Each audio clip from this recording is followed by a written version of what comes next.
Bienvenidos a esta segunda entrega de su programa Platicando, un programa que hemos hecho para hablar de finanzas personales de manera sencilla. Andrés, bienvenido. Muchas gracias, Juan Carlos, por la invitación nuevamente. Acá ya con nombre, ¿verdad? Y para contarle un poco a las personas que van a estar viendo el programa, la idea es ir desarrollando un tema, ¿verdad? Por episodio, sobre algún tema financiero, pero siempre manteniendo la esencia de hablarlo en palabras sencillas, en palabras que cualquier persona pueda entender. Sí, de eso se trata, ¿verdad? De que la gente pues lo entienda. Y bueno, uno de los temas que hemos decidido traer después de conversar, porque sí hay mucho de qué hablar y tenemos pues bastante material para el programa, es un tema que pues es bastante doloroso en nuestra sociedad y escogimos pues el tema de lo que son las deudas, ¿verdad?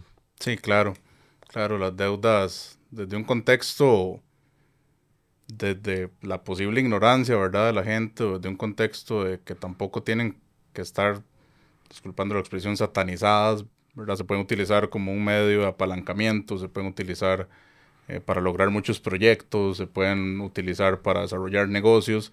Sin embargo, debido a la falta de educación que tiene la sociedad, usualmente las tomamos por el camino incorrecto, ¿verdad, Juanca? No revisamos datos, numeritos, cositas que hay que saber antes de sacar una deuda y nos vamos de una vez, ¿verdad? Por un impulso. Sí, y es que, bueno, hay datos que asustan. En la sociedad costarricense y bueno, pensaría que a nivel mundial, hay un porcentaje bastante grande de personas que viven con deudas. Ese porcentaje tiene que andar por encima del 70% de las personas tienen alguna deuda. Muchas de esas deudas son deudas de consumo. Cuando hablamos de deuda de consumo, es esa deuda para cosas de corto plazo que tienden a ser muy caras, ¿verdad? Eso en cuanto a cantidad de deudas. Ahora, en cuanto a monto de deuda, probablemente las que sean más importantes sean las deudas que se utilizan pues para comprar vivienda y ese tipo de cosas. Pero el tema es que la gente tiene muchas deudas, ¿verdad? Una o más deudas. Y por otro lado, gran parte de lo que es su ingreso mensual se va en el pago de deudas. Entonces, dada esa situación, tal vez lo primero, Andrés, es entender qué es una deuda, cómo podemos como definirla o explicarla. Sí, en palabras sencillas, una deuda es básicamente, hay un ente, una persona, una institución que me presta plata Ujú. para el fin que yo quiera usarlo, ¿verdad? Dependiendo de las condiciones y cuánto gane yo, cuál sea mi capacidad de endeudamiento, etcétera, etcétera. Pero básicamente es, me prestan plata, esto tiene una tasa de interés, lo cual es un punto crítico que siempre hay que tomar en cuenta. Tiene un plazo y eso me define pues cuánto tengo que pagar yo por mes. Básicamente, en otros términos se habla de apalancamiento, ¿verdad? Cuando es con fines empresariales y así, pero básicamente es que me presten plata para yo desarrollar X o Y. Correcto, sí, yo no tengo el dinero, alguien lo tiene, entonces Correcto. préstemelo, sáqueme este apuro por ahora, pero el asunto no es de gratis y es donde Exacto. está ahí el costo. Perfecto. Ahora, hay un tema muy interesante porque a mí me da la impresión de que quienes prestan muchas veces lo que hacen es que tratan de convencerte, ¿verdad? Porque qué es lo bueno detrás de una deuda? Que es para adquirir un bien que emocionalmente a vos te gusta, te llama la Claro, atención, ¿verdad? Entonces es muy fácil, ¿verdad? Porque está el bien de por medio. claro, Y usted tiene el bien de manera inmediata, aunque realmente no lo ha pagado, ¿verdad? claro. Cualquiera que sea. Pero entonces, muchas veces lo que hace la gente que presta, lo hace en función de lo que vas a pagar por mes. Ujú. Y a veces te lo ponen en términos como tanto por semana. Es más, a veces te dicen tanto por día, ¿verdad? Para que, Claro, que eso que pagas se vea como muy pequeño, pero el acumulador claro. mes ya es un poquito más. Esa es la forma en que te lo venden y mucha gente pues entonces accede. Ahora, creo que es muy conveniente en función de eso saber como qué porcentaje, ¿verdad? Y yo sé que es una pregunta muy relativa, pero qué porcentaje de lo que son mis ingresos pueden destinarse al pago de deuda o puede recomendarse para el pago de deuda. Claro, no, es una pregunta que se las trae Ujú. porque depende de los ingresos de cada persona, de cuál es su condición de liquidez, cuáles son sus gastos fijos. Sin embargo, algunas entidades financieras a la hora de hacer un análisis crediticio, si tenés ingresos medio altos, te permiten hasta un 60% de endeudamiento. Ujú. Eh, se habla de 50%, sin embargo, un número sano tal vez estaríamos hablando de un 30%, 35% máximo, tomando en cuenta que muchas veces un porcentaje importante de esto es una hipoteca, una casa. Entonces nos deja muy poco espacio para las deudas de consumo. El problema es que toma mucho peso, ¿verdad?, en el patrimonio del desarrollo de créditos de las personas y como decís, te vas y compras por emoción. Entonces, donde te identificas, ahí compras. Entonces vas a Expocasa y te tienen una casa con un patio hermoso, dibujada, un render, con una familia y ojalá la señora, no sé, por ejemplo, embarazada, con un perrito y otro chiquito. Y Entonces todos se ven felices. todos se ven felices, Sí. conectas con esas personas, te venden por emociones y no te preocupas por cuál es la tasa de interés, cuánto voy a durar pagándolo, cuánto voy a pagar a lo largo del tiempo.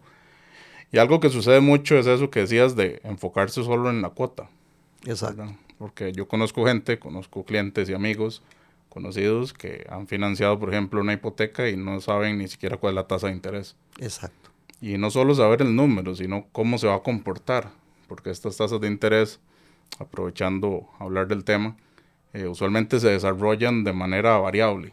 No, son dinámicas, no son estáticas. Entonces, te pueden dar una muy buena condición si la política monetaria, que eso es básicamente las decisiones que va tomando el Banco Central y si la economía lo permite, te pueden dar muy buenas condiciones como sucedió en el 2021, pero que vencen en 24 meses. Entonces, cuando eso vence, pues te comes unas condiciones que son totalmente desfavorables. Puedes pasar de Correcto. pagar, y tuve casos en los que se pasó de pagar tal vez 450,000 colones al mes a pagar casi 700 de un mes Correcto. a otro, ¿verdad? Y eso es por no entender qué estoy firmando, no entender cómo se comporta esto. Sí. Bueno, entonces de eso se trata. A veces, bueno, yo me he puesto a investigar el tema de deudas y gran parte de la documentación que uno se encuentra es en función de cómo gestiono mis deudas. Pero eso es de yo, ya una vez que las tengo, las deudas, ¿verdad? Gente que tal vez ya no puede salir, entonces métodos para gestionar y tal vez podemos hablar un poquito de esto. Pero yo creo que es muy importante precisamente que la gente se eduque y haga la reflexión antes de adquirir deuda, Claro. porque en tanto la eviten, pueden tener una mejor gestión de sus finanzas. Entonces, por ejemplo, hablando de este término de cuánto de mi ingreso puedo destinar a las deudas, ¿verdad? Creo que hay que hacer varias consideraciones. El primero es que es un porcentaje en función de su ingreso neto, ¿verdad? Pues si lo haces en función del ingreso bruto, Claro. puede que te comprometas a un pago aún mayor de que puedes sostener a través del tiempo. ¿Verdad? Esos son detallitos, pero alguien que le interese prestarte, lógicamente, quien te presta, le interesa, si tiene una buena protección o garantía, prestarte lo máximo posible, porque entonces quien te presta gana más. Pero el que pide prestado es el que tiene que cuidarse. Entonces, que ese porcentaje sea en función tal vez del ingreso neto, ¿verdad? En 30, 35, ¿estarías de acuerdo? Mira, a Pongamos mí, un caso de 1 millón de colones neto de salario. ¿Cuánto te parecería sano que esa persona sí, tenga? 300 400,000 colones al mes. Lo que pasa es que yo pensaría que hay que ver cuál es el momento de esa persona, ¿verdad? Por ejemplo, si sos una persona un poco grande, que ya está cerca de tal vez más de su retiro y otras cuestiones, bueno, uno esperaría que a esas alturas uno pues ya haya cumplido o haya salido ciertas cosas, por lo menos ya de su casa, que si hubiera tenido un préstamo pues ya que esté por salir, ese tipo de cuestiones. ¿Verdad? Pero una persona ya más cerca del retiro, yo pensaría que el estar dedicando ese 30-40% a deuda no es saludable. Debería estar destinando la gran mayoría de esa parte que no está destinado a sus gastos recurrentes a lo que es fortalecer su fondo de retiro.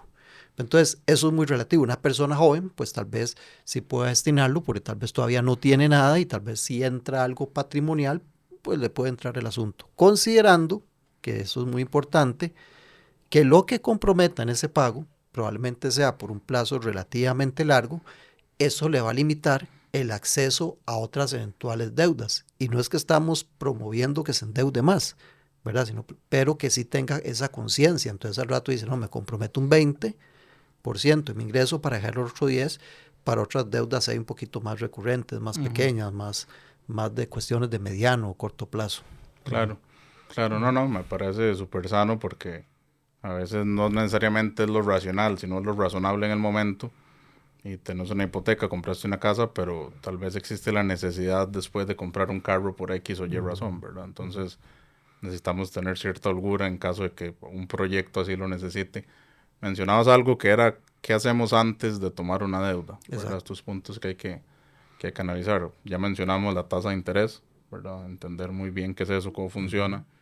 Si no se es experto, pues consultarle a algún experto del tema, porque eso es un punto crítico, eso se llama costo de capital, es cuánto cuesta la plata que me están prestando. Y varía en el tiempo. Varía en el Pues, tiempo y esa plata puede ser muy cara si no entendés qué exacto. estás comprando, ¿verdad? La plata tiene un precio y ese precio puede ser alto en función de condiciones que yo estoy buscando. Otro punto importante que hablábamos fuera de cámaras es el tema de los gastos administrativos o gastos secundarios o Ujú. gastos ocultos que hay que considerar a la hora de tomar un crédito. Eh, por ejemplo, estás pidiendo un crédito para una prenda de un auto de 6 millones, pero realmente lo que te financiaron fue 6.500 o 7. O estás financiando una hipoteca y el precio ya quitándole la prima son, por ejemplo, 60 millones, pero realmente lo que tienes que financiar son 64, 65, porque hay unos honorarios.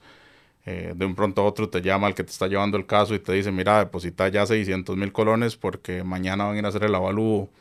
Y ese tipo de cosas tenemos que tenerlas en cuenta antes de meternos en estos procesos porque son gastos que surgen y a veces no son ni tan despreciables, ¿verdad? Pueden ser de unos cuantos cientos de miles. Sí, sí, bueno, todos tenemos esa experiencia. Yo recuerdo cuando, y también para que lo tengan ahí como una referencia a lo que es el costo de deuda. Yo recuerdo hace bastantes años cuando tuve la oportunidad de adquirir una deuda para lo que fue la compra del lote entre mi esposa y yo. Recuerdo que los porcentajes andaban por ahí, deuda en colones, por ahí de un 20-22%. Y eso que era deuda patrimonial, que es buena garantía, o sea, esa era la deuda barata, ya deuda de consumo andaba en más de 30% probablemente.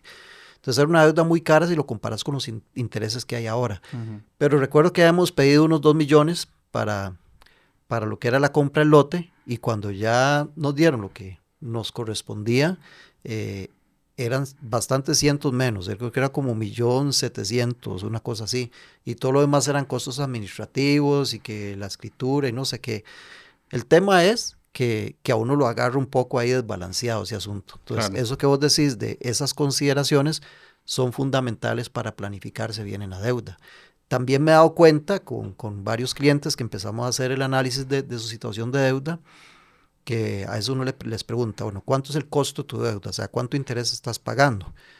Como decís vos, casi nunca lo saben, pero ya cuando lo sacan y uno hace la relación de la cuota que le están rebajando y todas las cuestiones, mira, los gastos adicionales pueden ser de 1 a 2 puntos más sobre ese porcentaje de ujú, deuda, ¿verdad? Entonces, si vos decís, tengo una deuda, es un 8%, realmente casi te puede salir en un 9, 9,5, claro, ¿verdad? Y entonces la hace mucho más cara. claro, claro. Y ahí hay un punto, bueno, ya llevamos varios, ¿verdad? La Ujú. tasa de interés, estos gastos ocultos o gastos que hay que considerar alrededor de la deuda. Y también hay un tema que es, antes de caer en la deuda como tal, creo que esto se puede planificar. Por ejemplo, no es una decisión impulsiva que hoy me levanté y decidí comprar una casa. Ujú. O sea, hoy no me levanté y decidí comprar un carro. Bueno, tal vez sí, pero no debería ser el caso. Ujú. Entonces, en ese contexto, si hay una planificación financiera alrededor de ese objetivo, podemos tal vez apuntar a tener una mejor prima, por ejemplo. Correcto. Entonces, si es un proyecto a 5 años plazo, existen instrumentos de inversión que podemos poner a generar durante 5 años para entonces no llegar a financiar con el 10% de la deuda, como hace todo el mundo, o el 15% a la raya, donde el costo de capital de lo que, o sea, cuánto nos va a costar esa plata va a ser más caro y nos van a financiar más, e intentar nosotros llegar con un poco más de capital. Ujú. Lo que pasa es que eso lleva pues, ciertos sacrificios y lleva cierta planificación financiera y no responde a este impulso natural primitivo de quiero algo ya y lo tengo que obtener ya, Exacto. ¿cierto? Ujú. Sí, la planificación es fundamental.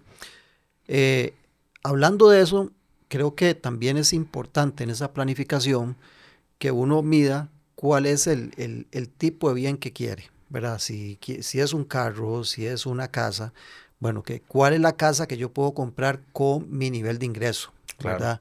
¿Cuál es el carro que yo puedo comprar con mi nivel de ingreso o el Claro. nivel de ingreso familiar, si fuera el caso? Y es que es muy fácil, precisamente, porque el otro elemento que no sé si lo hemos hablado es la cuestión del plazo, ¿verdad? Si te hacen un plazo muy largo, se te reduce la cantidad que tienes que pagar por mes. Pero es muy fácil, hasta cierto punto, llegar y enamorarte con cosas, una mejor casa, un mejor carro, ¿verdad? Y tal vez puedes adquirir un bien, digamos, un poquito más por encima de tus posibilidades. Ahora me hablabas sobre una regla por ahí que me llamó mucho la atención, no la conocía, sobre algunos porcentajes cuando uno compra un carro. Tal vez puedes comentarla porque Sí, me gustó esa. sí, sí. Esta regla habla del 20-4-10. Ujú, Es una regla desde el punto de vista de finanzas personales. Hay ciertas modificaciones. Básicamente lo que dice es, ok, vamos a comprar un auto nuevo financiado, perfecto. Tener por lo menos el 20% de la prima. Ese es el ujú, primer número. El segundo número, el 4, es que sea un financiamiento a máximo 4 años. Y el 10, que es el último número, es que no supere el 10% de tus ingresos netos. correcto. Entonces, donde combinas esos tres factores, la gente dice, pero no puedo comprar nada. Y realmente muchas veces es el caso, Ujú, porque se intenta comprar un auto de 35,000, 40,000, 45,000, 50,000 dólares ujú, con un salario de 2,000 dólares y a veces hasta con cero prima. ujú. Entonces, donde combinas estos factores, de la respuesta es de no, jamás va a ser el 10% de mis ingresos. O cumplo dos de tres o cumplo una, pero ya donde bajas, por ejemplo, el plazo que decías ahora, donde bajas el plazo de 8 años, que eso es lo usual en financiamiento de carros, a 4, Ujú, o sea, la cuota te sube un montón. correcto, Entonces te sube un montón esa cuota, entonces ya que eso sea solo el 10% de tus ingresos se vuelve prácticamente imposible. exacto. Entonces la solución es o nos alineamos más a lo que está dentro de mis posibilidades financieras o pues ya aumento mis ingresos. Correcto. Porque eso es muy común y en todo el tema de finanzas personales es como lo que yo quiero y lo que mi realidad me puede proveer. Ahí Y está la eso, y clave. eso, y eso tiene que estar alineado. Ujú, O sea, si esta es mi realidad y yo puedo cambiar mi realidad financiera, sí, se puede cambiar, lleva años, lleva tiempo, lleva trabajo, lleva pensar diferente, eso es otro tema aparte. Pero si mi realidad lo que me puede proveer es X y yo quiero Y, que está mucho más arriba, estamos en problemas. hay que hacer algo. Pero a mí me gustó mucho, no tanto el hecho de que entonces con esa regla nadie podría comprar carro. Yo Ujú, creo que más bien lo vería, con esa regla tenderíamos a comprar un carro más acorde a nuestras posibilidades, claro. ¿verdad? Eso creo que por ahí podríamos verlo.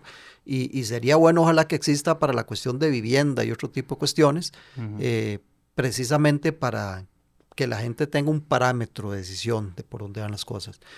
Entonces, repitamos, porque normalmente, digamos, lo que es plazo en carros, las deudas tienden a ser 8 años. Ocho En este años, sí. caso te dice 4 años. 4 años. Ahora, la que es prima era 20% de prima, lo que me... veinte por ciento de prima. sí, a veces con 10% de prima vos lográs el carro. ¿Y cuál era la otra parte? Prima, plazo. Y un 10% de ingresos netos. Ok, y que sea el 10% de los ingresos netos. Bueno, ya Sí. ahí tal vez sea la que porque De cuando el hecho, plazo es más largo, me baja podemos el hacer un pago. ejemplo aquí en tiempo Mm, real ujú. de un crédito. Eh, por ejemplo, si estamos hablando de un carro que unos 40,000, 45 Poner mil, $40,000. 40,000 dólares, Ujú. estamos hablando de una tasa ahorita iniciando, no es la que se sostiene, pero iniciando he visto análisis en 8,5 Un por ahí. 8, 8 y medio, sí. 8,5 sabiendo que después van a cambiar. 8 años son 96 meses, corregime, sí, Sí, 96 96 meses. meses. Ujú, Me está dando sin seguros que para un auto de 40,000 dólares, bajo las condiciones que está ahorita, eh, la cuota sería de 575 dólares sin prima, más seguros. ujú, Dando un 20% de prima, estaríamos financiando solo ujú, 32 mil dólares, que nos estaría dando una cuota de 460 más seguros. Eso puede andar con seguros en unos 500 dólares, tal ujú, vez. ujú. Entonces, ¿qué significa? Pero 460 es a los 8 A años. los 8 años, Si lo correcto. reducís a 4, Correcto, vamos quitándole todas las condiciones. ok. Estamos en 500 dólares ahorita a 8 años, Ajá. ¿verdad? Y si le quitamos esto a 4 años, estaríamos hablando de 58 meses. 50 y... 48 No, meses. 48. 48 meses. Estaríamos hablando que pasamos de unos posibles 500 a 8 años, pasamos a 788 en 4 años sin seguros. O sea, con seguros estamos hablando de unos 820, 830 dólares. O sea, se nos está aumentando $300 por mes. Sí. Entonces ya si combinamos todas las condiciones en este escenario que estamos planteando académico, tendrías que tener un salario de por lo menos, o sea, libre ya neto, de por lo menos $7,000 para que 788, 800 sea el 10%. Correcto. Incluso más arriba, podríamos hablar tal vez hasta de 8,000. Correcto. O sea que para cumplir esta regla, un auto de $40,000, con las condiciones de esta regla, tendríamos que ganar neto $8,000. Sí. Sí, bueno, es muy interesante, porque probablemente alguien que tenga ese nivel de ingreso va a tener un carro más caro, ¿verdad? Probablemente. ¿Verdad? O muchos con niveles de ingreso menores precisamente llegan a un carro hasta de $40,000 con ingresos menores a esos 8,000. No, y es muy común ahora, después que pasó Expo Móvil, vos ves en las calles montones de carros sin placas, carros nuevos, y que no son particularmente baratos. No te fuiste por la opción low cost, ¿verdad? De una marca más barata, no. O sea, vemos carros caros, pickups, SUVs, carros tirando ya hasta cuestiones de lujo que no bajan de 45, $50,000. Y muchas veces, si nos basamos en las estadísticas de los quintiles de ingresos de Costa Rica, muy, muy probablemente no ganen $8,000. Sí, no, definitivamente. Pero bueno, eso es un ejemplo muy concreto que a nivel de académico, yo sé, pero que no está tan lejos de la realidad. Y para un elemento de carro, ahora, aparte del carro hay otro montón de cosas, ¿verdad? Dentro de esas cosas que uno debería hacer antes de la deuda y reflexionar, creo que lo mencionamos en nuestro primer programa cuando hablamos cosas generales, ¿verdad? Que creo que yo decía, la mejor deuda es la que no se adquiere, ¿verdad? Ojalá uno pueda hacer las cosas sin endeudarse. Probablemente hacerse de un bien grande como una casa no sea tan factible si hay que hacer algo, pero por lo menos uno puede hacer un esfuerzo por reducir o por dar una buena prima para que el monto del crédito sea menor, entonces ya lo puede sostener, etc. Cuando uno hace eso y construye ese capital inicial, que sea total o parcial para esa eventual deuda o ese bien, hay un efecto que es doble, ¿verdad? Porque con la deuda usted la adquiere y empieza a pagar intereses sobre el monto del capital que es grande, entonces por eso es que vemos que al principio todo se va para el pago de intereses y nada va a aportar al capital. Pero si vos empezás a construir, te estás ahorrando intereses, ¿verdad? A través del tiempo, pero también estás ganando intereses. Entonces, ese tema que usted logre las cosas, sobre todo lo que es consumo, celulares, cosas de más corto plazo, incluso hasta el mismo carro, dependiendo ya de qué tan ordenado estés y si empezás con un carrito más sencillo, etcétera.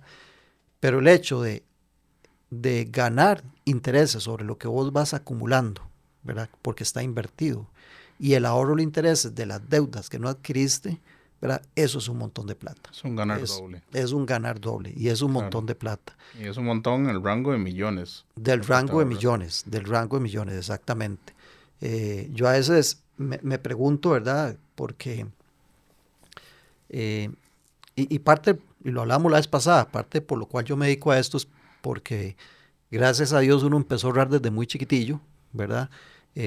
Prácticamente el primer salario, y uno ve los beneficios de esto, ¿verdad? ¿Por qué? Porque hubo muchas veces donde no hubo que adquirir deuda, ¿verdad? Para muchas cositas, claro, ¿verdad? Entonces, y mientras tanto yo iba ganando intereses. Entonces, a veces con los mismos intereses puedo lograr comprar algo de contado. Entonces, claro, es muy importante el tratar, ¿verdad?, evitar la deuda en la medida de lo posible, ¿verdad? Y hacer esa planificación que vos mencionabas. Y es que ahora hay instrumentos para hacer esa planificación. Tal vez estamos hablando hace 10, 15 años, era más complicado, pero en este mundo tan globalizado que estamos hoy día es relativamente sencillo acceder a algún instrumento de inversión, incluso fuera de Costa Rica, dentro de Costa Rica, que me permita planificar esta compra a 2, 3, 5 años, 8 años, 10 años. Entonces realmente hay opciones. Lo único es que tenemos que luchar contra esta gratificación inmediata que nos caracteriza como sociedad, pero opciones hay. hay opciones para hacerlo. ¿Y qué pasa cuando ya tenemos la deuda, Juanca? Digamos, tenemos la deuda y queremos salir antes de eso, o estamos muy endeudados, ¿qué podemos hacer ahí? Sí, yo quisiera referirme a algo antitos dentro de esto antes de, ¿verdad? Yo sé que tal vez ya no estamos tomando bastante tiempo, pero es deuda buena, deuda mala, ¿ok? Porque en esta planificación de deuda uno debería básicamente planificarse para endeudarse con deuda buena, no con deuda mala. ¿Qué es deuda buena? Aquella deuda que yo utilizo para un bien patrimonial, algo que al rato me va a generar más. Normalmente se habla de deuda buena cuando adquirís patrimonio, como una casa, un lote que puede ganar incluso plusvalía a través del tiempo. Se habla de deuda buena, por ejemplo, cuando vos adquirís una deuda para estudiar, que te va a potenciar a un mayor crecimiento, mejor ingresos futuros. Esos son el tipo de deudas buenas. Y deudas malas son aquellas que van orientadas a lo que es gasto, consumo, ¿verdad? Que tienden a ser también con intereses más caros y todo eso. Entonces, dentro de lo que es esa planificación, antes de adquirir deuda, es si las adquirís, que sea básicamente para deuda buena Claro. y no para deuda mala. Un carro, hay una sensación ahí de mix, ¿verdad? De sentimientos en lo que, desde el punto de vista que es bueno y es malo. Si es para básicamente la comodidad del carro y todo eso, probablemente sea más deuda mala porque te la puedes jugar sin el carro. Si vos lo adquirís y lo pones a trabajar, ¿verdad? Y realmente a través de eso logras ciertas cosas, pues sí puede ser ya una cuestión de deuda buena. Pero bueno, eso también es muy relativo porque siempre vamos a justificarlo, Sí, ¿verdad? claro. De que es deuda buena. Entonces, bueno, quería referirme a eso porque esta situación que vos me decís debería de ser precisamente para la deuda buena, ¿verdad? Ahora sí estamos llenos de deudas malas. Entonces, ¿qué es lo que hay que hacer? Sí. Mira, aquí hay dos enfoques y yo soy una persona en esto un poquito fría, ¿verdad? Porque están los dos famosos métodos. Lo que dicen es, agarre todas sus deudas, ordénelas, pero también ponga ahí el porcentaje de costo de deuda, cuánto estás pagando, ¿verdad? Y las ordenas de la más pequeña a la más grande, ¿verdad? Entonces, hay un enfoque que te dice, pague la más pequeña, ¿verdad? Entonces, como o sea, das un aporte adicional o tienes un capitalito, vas saliendo de deudas, el punto de hacer un esfuerzo adicional, dice, hágalo, pague o aporte de la más pequeña. Eso es un enfoque un poquito más emocional porque normalmente las más pequeñas pueden ser las más caras, ¿verdad? Sí. Entonces, pero si vas quitando líneas, por así decirlo, de cantidad de deudas, ¿verdad? Ese es un enfoque. Y el otro es ordenar más bien por tasa de interés y aportarle la más cara, ¿verdad? Aunque Claro. sea también la más grande. Sí. Ahí sí financieramente te ahorras más, pero y mantener la misma cantidad de deudas ¿verdad? En tu tabla Sí. por mucho tiempo. Esos Sí. son como que dice los dos enfoques que existen. Sí, el famoso bola de nieve y avalancha. Bola de nieve y avalancha, exactamente. Y un Claro. poco lo tratamos de describir. Y depende mucho también del contexto de la persona. Yo he llevado muchos casos de manejos de deudas y muchas veces es un tema de que realmente no hay liquidez. O sea, se necesita comer, Ah, literal. sí. Entonces, si no está alcanzando la plata, entonces plantearle a una persona que está en una situación que realmente la liquidez no le está cerrando, o sea, como dicen, le sobra mes, ¿verdad? En esos contextos no puedes decirle, mira, es que este es el método y hacemos esto y hacemos lo otro.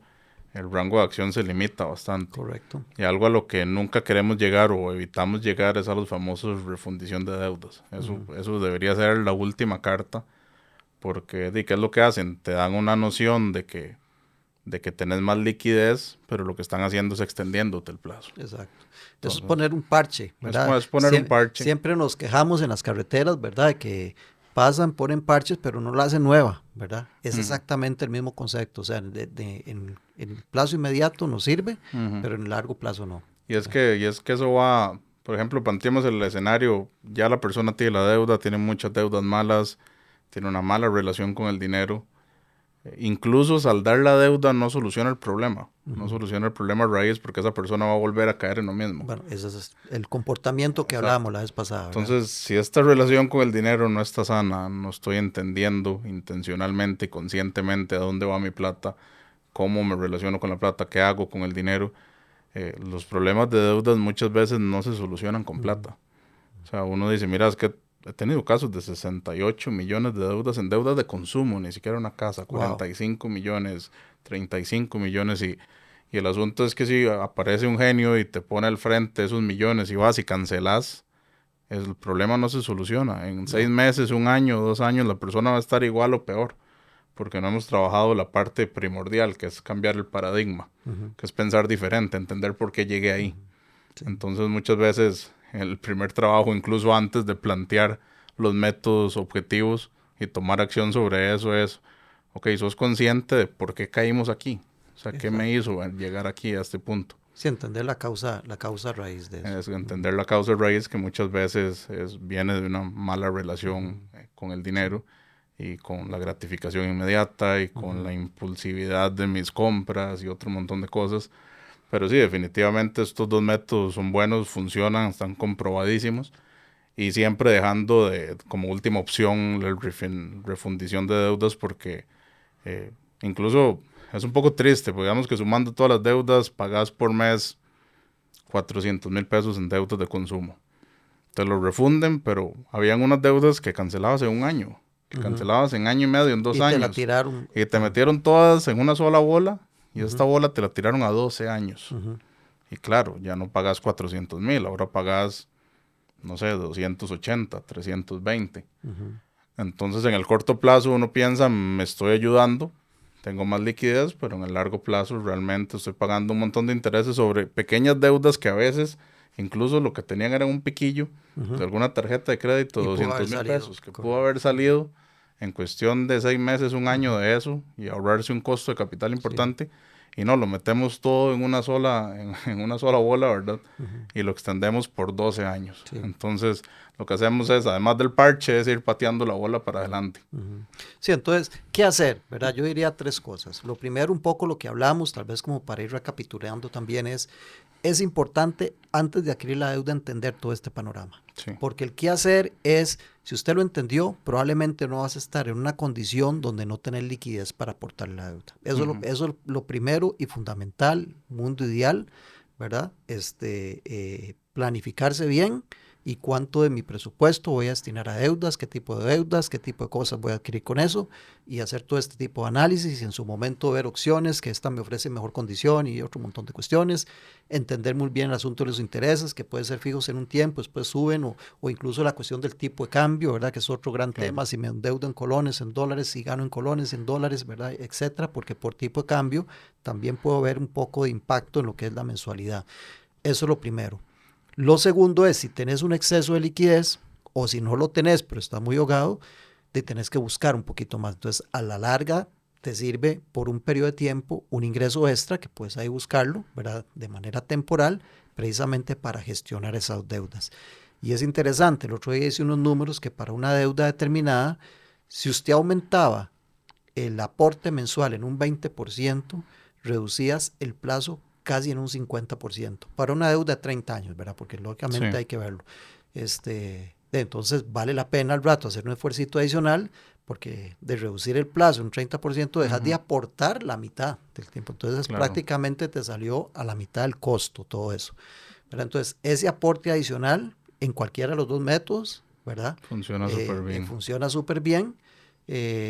Y vale la pena ese esfuerzo que si estás muy tallado, al rato por 1 año, 2 años, te conseguís ahí un ingreso adicional y hay varias formas de generar otros ingresos. De hecho, disculpa que te interrumpa, hay un método incluso si queremos ir un pasito más para adelante. El otro día estaba haciendo el análisis para una clienta que quiere salir antes de una hipoteca, que eso le genera mucho estrés.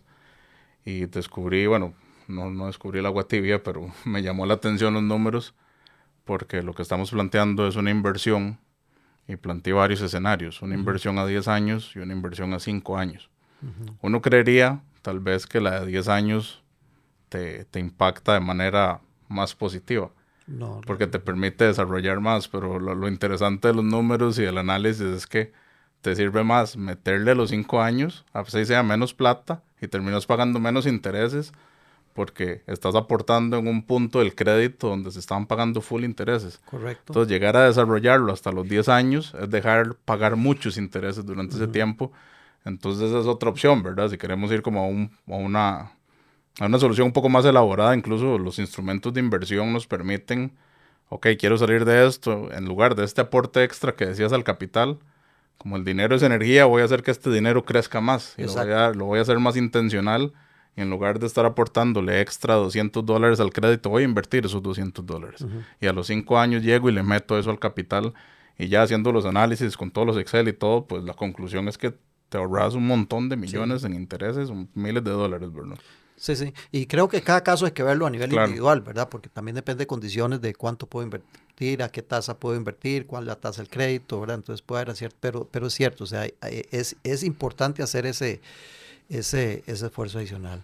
Y bueno, cuando ya uno sale de deudas, ¿verdad? Y ojalá que la gestione bien, para mí es muy importante dos cosas. Uno es celebrar, ¿verdad? Claro. Entonces yo creo que eso es importante, aunque sea reunir a la familia, tomarnos un vinito, lo que sea, hay que celebrarlo y celebrarlo bien porque es un logro importante. Y lo segundo creo que es fundamental, un poco refiriéndome a lo que vos decías, entender muy bien qué fue lo que me llevó a eso. Claro. ¿Qué fue lo que me llevó a esa condición de deuda? Claro. ¿Cuáles fueron esas decisiones, buenas o malas, que tomé? ¿Qué fue lo que no le puse atención, verdad? Dentro de esa experiencia, ¿cuáles fueron los momentos retadores? Cuando subió el dólar, cuando bajó el dólar, cuando el interés cayó, pasó de la parte variable, fija a variable, ¿verdad? Si manejé mal las cosas, porque por ejemplo mucha gente no aporta adicional por las famosas penalizaciones, ¿verdad? En ciertas condiciones, pero a veces eso pues también vale más la pena la penalidad con el ahorro de intereses que otras cosas. Entonces hay que ir analizando todos esos datitos, pero sí el entender qué lo llevó a esa situación precisamente para no tropezar en la misma piedra otra vez. Sí, estoy totalmente de acuerdo. Totalmente de acuerdo y de hecho no son decisiones a la ligera. Creo que esa es una conclusión importante de esto porque hemos normalizado mucho la deuda como sociedad y hemos normalizado endeudarnos para cosas que no son necesarias y endeudarnos para todo. Tenemos una sociedad que de alguna forma es ignorante financieramente y tenemos un sistema que nos pone todo muy fácil. Correcto. Entonces también entender que no son decisiones a la ligera. El hecho de que yo pueda hacerlo y tenga la posibilidad y me estén dando luz verde no significa que deba hacerlo. Entonces creo que eso es otro pensamiento para cerrar. Entender que no son decisiones a la ligera, que firmar un contrato de una prenda, de un carro, de un leasing no es una cuestión como tomarme un refresco, ¿verdad? Es una cuestión bastante compleja que tengo que entender, planificar. Y algo que también me gusta mucho, mi papá me dio un consejo una vez que estaba planificando una cuestión de un apalancamiento de un crédito y era como, ok, imagínese que usted tiene esa deuda e intente vivir unos cuantos meses pagando eso. O sea, agarre esa plata, esos 400, 500 mil pesos y durante 2, 3 meses escóndalos, como si estuviera pagando el crédito y evalúese ya en la realidad qué tanto le está afectando y qué tanta liquidez tiene. Me pareció un consejo genial. Sí. Entonces lo dejo en el programa para que si alguien está planificando hacer una compra grande, una casa, una hipoteca, un fideicomiso, que haga ese experimento, ¿verdad? Calcula ahí más o menos cuánto sería la cuota, esconda esa plata mes a mes, a ver cómo le va. Lo acabamos de hacer eso con una cliente hace días de pura casualidad. Sí, eso lo recomendamos mucho. Bueno, creo que ya estamos cerrando, Andrés. Yo pues agradecerles y de tal vez dos cosas. Primero, desearles que ojalá no adquieran deudas, que se midan bien antes de adquirirlas y que esto les haya servido pues para hacer números y planificar bien sus finanzas personales. Y lo segundo es pues de que si están en esta situación de deuda, pues que ojalá hagan un alto y analicen bien para ver qué pueden hacer para gestionarlas mejor. Ya quitar deudas de encima y el entender el por qué llegaron a esos es un avance súper bueno, ¿verdad? Y como decías vos la vez pasada, hay que hacer algo. Hay que tomar acción. Hay que tomar acción. Claro. No, muchas gracias. Parece que es un tema que incluso puede ser hasta tabú y a veces por este miedo que tenemos a hablar de dinero en la sociedad no se menciona, no se trae a la mesa. Entonces ojalá el programa pues despeje algunas dudas de algún conocimiento que no se tenga y nuestras puertas están abiertas, tanto las tuyas como las mías. Alguien que necesite ayuda, que necesite evaluar un caso o quiera ver algo, alguna consultoría o quiere salir de una deuda o está en una posición que ya las deudas lo están ahogando. Sé que tanto vos como yo estamos completamente abiertos a ayudar. Ok, muchas gracias. Les deseamos lo mejor. Muchas gracias.